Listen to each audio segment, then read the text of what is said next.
ఉమ్మడి విజయనగరం జిల్లా స్థానిక సంస్థల ఎమ్మెల్సీ ఉప ఎన్నికను రద్దు చేస్తున్నట్లు కేంద్ర ఎన్నికల సంఘం ప్రకటించడంతో వైసీపీకి ఎదురుదెబ్బ తగిలింది.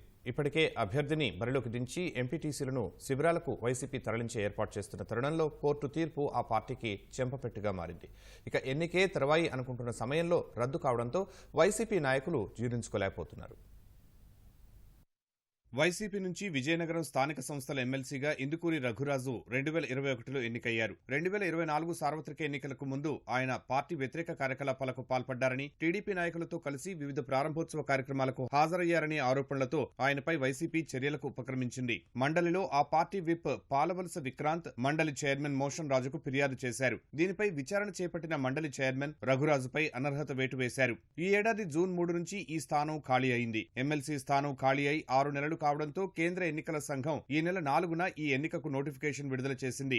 ఆ రోజు నుంచి ఈ నెల 11 వరకు నామినేషన్ల స్వీకరణ ప్రక్రియ కొనసాగింది. 12న నామినేషన్ల పరిశీలన జరగ్గా 14 వరకు నామినేషన్ల ఉపసంహరణకు గడువు ఇచ్చారు. అయితే రఘురాజు న్యాయస్థానాన్ని ఆశ్రయించారు. దీనిపై ఈ నెల 6న ఆయనకు అనుకూలంగా తీర్పు వచ్చింది. రఘురాజు వాదనలను మండలి చైర్మన్ మరోసారి వినాలని హైకోర్టు తీర్పులో పేర్కొంది. అయితే కోర్టు తీర్పు కాపీ ఇటు రాష్ట్ర అధికారులకు అటు కేంద్ర ఎన్నికల సంఘానికి అందకపోవడంతో ఎన్నిక ప్రక్రియ కొనసాగింది. ఈ నెల 28న ఎన్నిక నిర్వహించాల్సి ఉంది. ఎన్నికను ఎదుర్కొనేందుకు అధికార ప్రతిపక్షాలు సిద్ధమయ్యాయి. వైసీపీ తరపున సంబంగి వెంకట చిన్నప్పలనాయుడు నామినేషన్ వేశారు. సీఎం చంద్రబాబుతో సమావేశమైన జిల్లా మంత్రులు, ఎమ్మెల్యేలు కూడా పోటీలో దిగేందుకు రంగం సిద్ధం చేసుకున్నారు. కోర్టు తీర్పు అనంతరం ఎన్నిక అనివార్యమైతే స్వతంత్రంగా రంగంలోకి దిగాలని నిర్ణయించుకున్నారు. ఈ మేరకు స్వతంత్ర అభ్యర్థులుగా ఇందుకూరి సుబ్బలక్ష్మి, కె వెంకట్రావు నామినేషన్ వేశారు. ముగ్గురి నామపత్రాలు ఆమోదం పొందాయి. ఎన్నిక తప్పదని అనుకున్న తరుణంలో కోర్టు తీర్పు మేరకు రద్దు చేస్తున్నట్లు ఈసీ ప్రకటించింది. హైకోర్టు తీర్పు, ఈసీ నిర్ణయంపై ఇందుకూరి రఘురాజు హర్షం వ్యక్తం చేశారు. అందరూ అనుకుంటున్నారు, ఒక పక్క ఎలక్షన్ కమిషన్ నోటిఫికేషన్ ఇచ్చింది,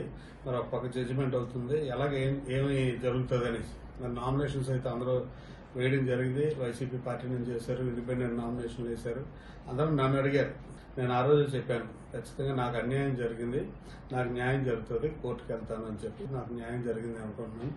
ఎమ్మెల్సీ ఎలక్షన్ నోటిఫికేషన్ రద్దు చేస్తూ ఉత్తర్వులు జారీ చేయడం నిజంగా చాలా సంతోషం అనిపించింది.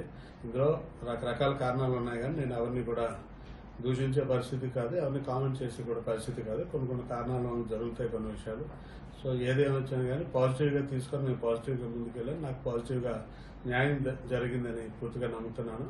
నాకు సహకరించిన ప్రతి ఒక్కరికి కూడా ధన్యవాదాలు తెలియజేస్తాను.